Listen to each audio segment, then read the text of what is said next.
അണ്ണന് വേണ്ട പൊണ്ണയ്ക്കും വേണ്ട ഞാൻ ത്രോ അടിച്ചാളട്ടെ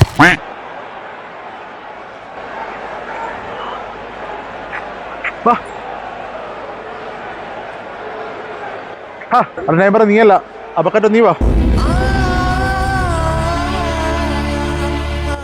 നീ അമ്പാവിൽ ഇറങ്ങിയാ മതി എടാ നീ എന്താ ഗോൾ പോസ്റ്റിൽ നിന്ന് ഗോൾ അടിക്കാത്തെ ഗോട്ട് വരണ്ടേ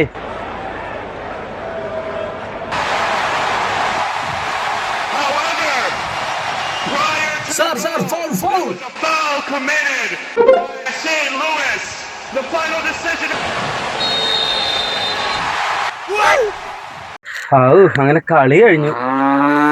അതാരുടെ അവിടെ പശുവിനെ കൊണ്ട് കിട്ടിയാണ് ഗ്രൗണ്ടില്? അതാ ഹാളന്റെ പശുവിന്റെ കരളിനെ കൊണ്ട് കിട്ടിയണത്. വേറൊരുത്തൻ കിടന്നു പറഞ്ഞ് അത് കളി പറഞ്ഞ നമ്മളെ